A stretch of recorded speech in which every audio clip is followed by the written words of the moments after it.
My name is Elena Marsh. I'm 29. 3 weeks ago, at my own engagement party, my fiancé's mother stood up with a microphone and told 80 guests that I should be grateful someone like Derek even looked twice at a receptionist. Derek laughed. His father raised a glass, and I smiled, picked up my water glass, and said nothing, because 2 days earlier I'd already found out exactly who Derek really was. And I'd spent those 2 days making sure that by the end of that party, everyone in that room would know it too. Let me back up 6 weeks, to the night it actually started. A Friday. Derek told me he had drinks with the team. Normal, unremarkable. I texted him goodnight around 10. He sent back a heart. I texted again at midnight, just to hope you get home safe, and got nothing. I told myself his phone had died. I believed it because for 3 years I'd had no reason not to. By morning, his side of the bed was still empty, and the knot in my stomach had a shape I didn't like. If you've ever caught someone in a lie by accident, not because you went looking, but because the story just didn't hold, you already know where this is going. Drop a comment if you've been there, and subscribe, because what I found in the next 48 hours is the reason I'm calm telling you this story instead of still married to the man who caused it. I need you to understand who I was before that Friday. Because the woman who confronted Derek in his kitchen at 10:47 that morning was not the woman his family thought they'd welcomed into the fold. To Derek's parents, Richard and Carol Voss, I was sweet, but simple. I answered phones and scheduled cleanings at a downtown dental practice, and at every family dinner, Carol found a way to mention it.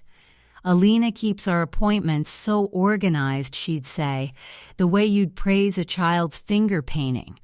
Meanwhile, Derek ran acquisitions for his father's commercial property firm, Voss Holdings.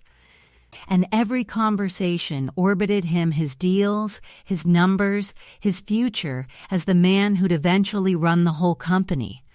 What none of them knew, because I never told them, was that for 4 years I'd been quietly building a forensic bookkeeping practice on the side. Small businesses, contractors, a few restaurants. I audited books that didn't add up and found where the money had actually gone. I had 11 clients, a business license, and a savings account Derek had never once asked to see. Because he'd never once asked what I did with my time when I wasn't at his family's table being talked over. My grandmother, Ruth, was the one who taught me to read a ledger the way other people read a face. She'd spent 30 years as a forensic accountant before she retired. The kind who got called in when a company's books were fine right up until they weren't. Every Sunday for a decade, I sat at her kitchen table while she showed me how numbers lie in patterns, how the real story is always in what's missing, not what's there. People think secrets are what someone says, she told me once, sliding a spreadsheet across the table. Secrets are what someone leaves out. Follow the gaps, Elena. The gaps always tell the truth. I didn't know yet how literally I'd need that lesson. That Friday morning at 10:30, my phone buzzed. Hey, sorry, I crashed at Jake's. My phone died.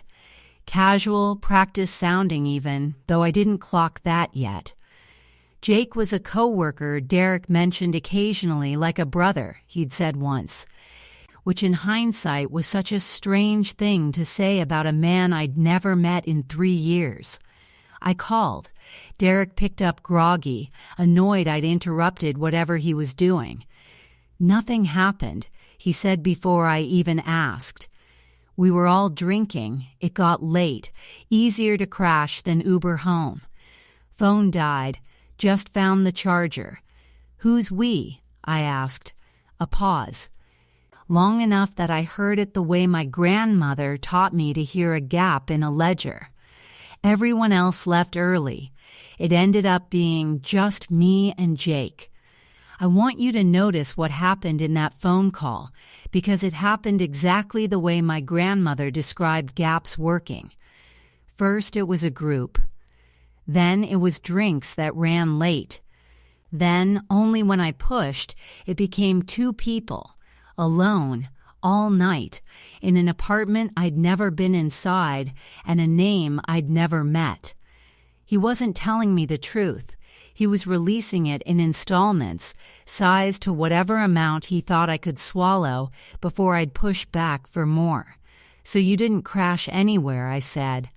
You spent the night alone with someone and decided I didn't need to know that part. And here's where it turned.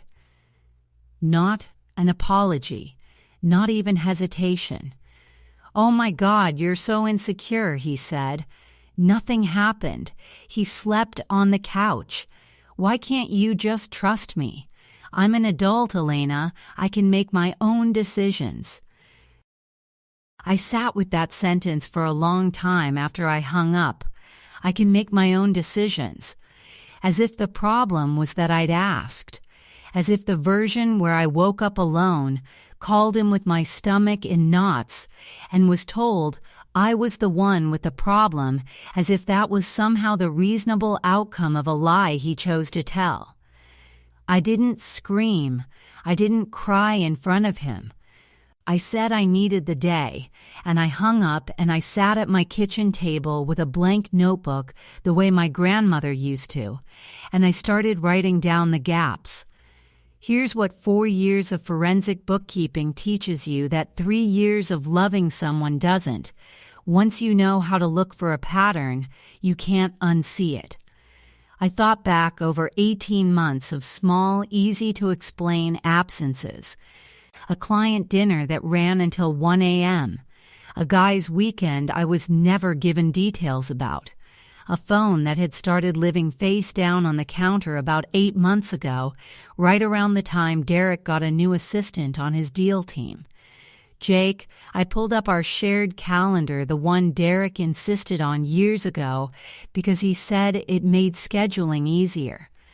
I cross-referenced it against the receipts still auto-forwarding to a shared email from a hotel rewards program we'd signed up for on a trip to Charleston. 2 stays in the last 4 months, both weeknights, both a hotel 11 minutes from Voss Holdings' downtown office. Both nights I remembered clearly, because both nights Derek told me he was staying late closing a deal. I am not a jealous person. I want to be clear about that, because Derek spent the next 6 weeks trying to convince everyone I was. I am a person who reads numbers for a living, and the numbers were telling me a story Derek hadn't authored for my benefit. I called my grandmother that night. Not to cry to her, Ruth, wasn't a crying on the phone kind of comfort, but because she was the only person who'd know exactly what to do with what I had. You have receipts, a calendar, and a story that keeps changing, she said, once I'd laid it out. That's not proof of an affair, sweetheart. That's proof he's lying to you about something. Sometimes those are the same thing. Sometimes they're not. A pause. Do you actually want to know which? I said yes. Then stop asking him, she said. Start asking everyone around him instead. Comment gaps below if you've ever had that moment where the story someone told you stopped matching the version the evidence was quietly writing. You know exactly the feeling I'm describing. Hit subscribe if you want to see what I found once I stopped asking Derek and started looking somewhere else entirely. I didn't hire a private investigator right away. I did something my grandmother had taught me was almost always faster and cheaper. I looked at the money. Voss Holdings was a private company, but private companies still leave paper trails, vendor contracts, expense reports, filings with the county for property acquisitions. I'd done enough small business audits to know how to pull public records, and I knew Derek's login credentials because he'd used my laptop a dozen times over the years and never once cleared his saved passwords. What I found wasn't an affair. It was worse, and it was tangled up with the affair in a way I hadn't expected. Jake wasn't just a coworker. Jake was the silent partner on a side deal Derek had been running for over a year, buying up distressed retail properties through a shell LLC, using Voss Holdings vendor relationships and inside knowledge of upcoming zoning changes that Derek had access to specifically because his father trusted him. It wasn't a hobby. It was $340,000 of quietly diverted opportunity that should have belonged to his father's company, funneled instead into an LLC that Derek and Jake owned 50-50. The nights at Jake's apartment weren't dates. They were, as far as I could tell from the emails, closing logistics for a property flip they were trying to finalize before anyone at Voss Holdings noticed the pattern. That didn't make the lying about the night with Jake less of a betrayal. It made it a different kind. He hadn't just hidden an overnight stay from his fiancé. He'd hidden an entire second business built on his father's blind trust and my willingness to never ask questions. And the crashed at Jake's excuse was simply the thinnest, laziest cover story he had on hand when I called at 10:30 in the morning and he had to say something fast. I sat with that for 2 full days before I told anyone. I printed everything. Bank records I could access through our joint accounts, the hotel receipts, the LLC filing with both their names on it, screenshots of a group chat between Derek and Jake that I found because Derek, again, had never logged out of anything on a device I owned. Then I called my grandmother back. "He's not just cheating," I told her. "He's stealing from his own father, and I think I might be the only person who can prove it before he marries into more access than he already has." Ruth was quiet for a moment. Then she said something I didn't expect. "Elena, I need to tell you something I should have told you years ago. Remember the trust I set up for you when you turned 21? The one you never touch?" I said yes. It was small. I thought a retirement cushion from a woman who'd never fully trusted banks. "It isn't small," she said. "Part of it is shares, Voss Holdings shares. Richard Voss and I did business together 30 years ago, before you were even born, back when his company was 2 buildings and a dream. I put in early money he needed and never forgot. He gave me a permanent, non-dilutable minority stake as a thank you. It's been sitting in your trust since you were 21, doing nothing, worth considerably more now than it was then." She let that land. "You are already technically a shareholder in the company your fiancé is trying to quietly rob." I had to sit down. "Why didn't you ever tell me?" "Because I hoped you'd never need it," she said. "But I also always told your mother some things are worth having in your back pocket even if you never plan to use them, especially the things you never plan to use." I didn't confront Derek directly. Not yet. Instead, I did what I do for a living. I built the file. I had a forensic colleague of my grandmother's, a retired auditor named Priya who owed Ruth a favor from decades back, review everything and confirm what I already knew: the diversion pattern was clean, documented, and would hold up to any accountant Richard Voss cared to hire. I met with an attorney, quietly, on my lunch break, using money from my own bookkeeping clients so nothing traced back through a joint account Derek could see. And I kept going to dinners. I let Carol make her comments. I let Derek's father talk about the future of the company with Derek standing at his shoulder like an heir. I smiled and said very little, the way I have learned, over 4 years of reading other people's books, that the quietest person in the room is usually the one who already knows how the story ends. The engagement party was Carol's idea: 80 guests, the country club, string lights over the terrace, an ice sculpture of our entwined initials that I found almost funny given everything sitting in a folder in my car. Derek's father stood to make a toast about building something that lasts. Carol, a glass of champagne loose in her hand, decided to make her own remarks right after, unscripted, the way she always did when she'd had one drink too many and wanted an audience. "We're just so glad Derek found someone," she said, smiling at the room, "even if she is, well, just a receptionist. You should count yourself lucky, Elena, that someone like Derek even looked twice." The room laughed, the way rooms do when they think they're in on something warm. Derek laughed too. His father raised his glass toward his son, not toward me. I didn't flinch. I'd had 2 days to get past the part where that sentence could still hurt me. I stood up instead, my own glass in hand, and asked if I could say something too. I want to be clear that I didn't scream. I didn't cry. I have never once raised my voice at that family, and I didn't start that night either. I simply thanked Carol for her toast, and then I said that since we were talking about what people deserve to know about each other, there were a few things about Derek's business I thought his father, specifically, deserved to hear before any of us signed anything else together, a marriage license or otherwise. I laid the folder on the head table. I explained in the same flat, specific tone I use when I walk a small business client through where their bookkeeper has been skimming, exactly what the LLC was, exactly what properties it had acquired, exactly how much of Voss Holdings' pipeline had quietly been redirected through it over 14 months, and exactly whose signatures were on the filing.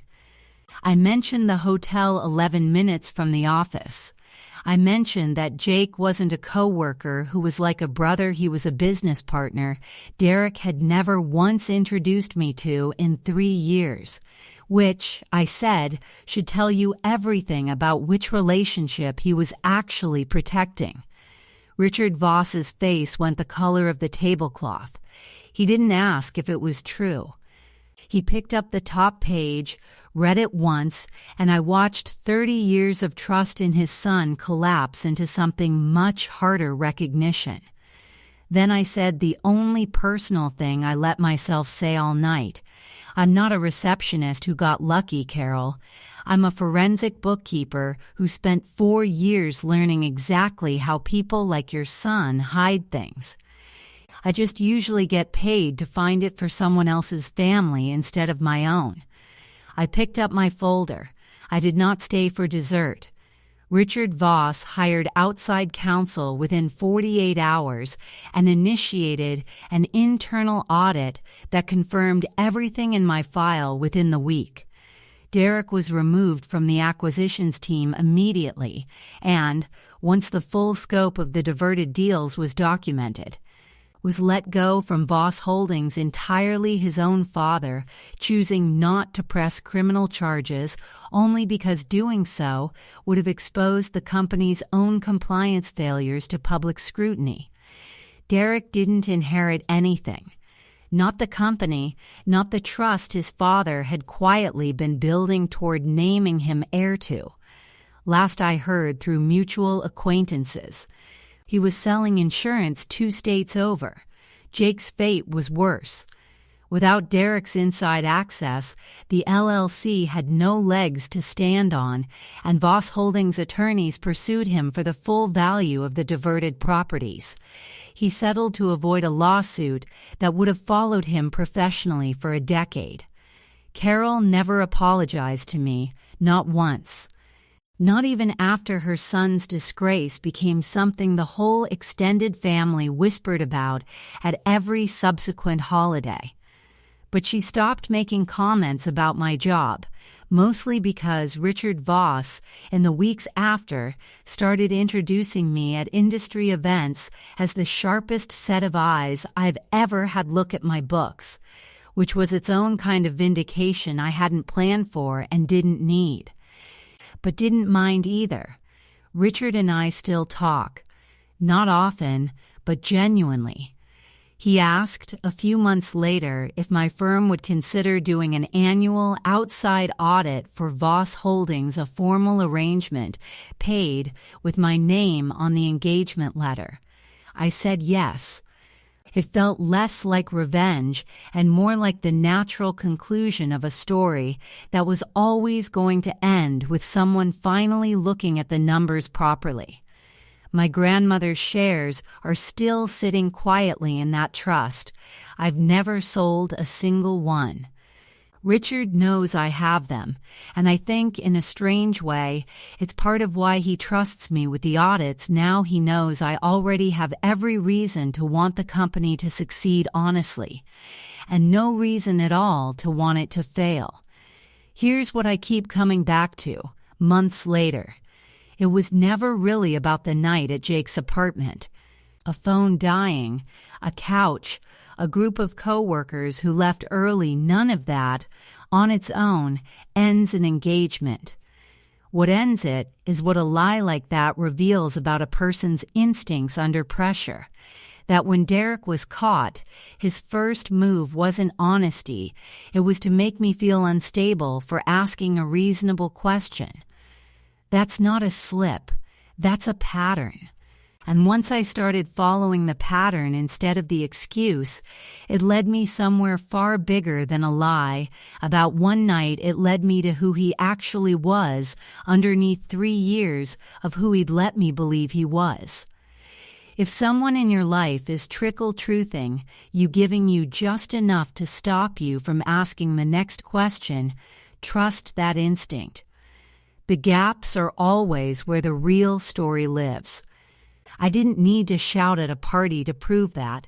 I just needed to bring the receipts. That's my story. If you've ever caught the story changing in real time and trusted your gut anyway, I want to hear it.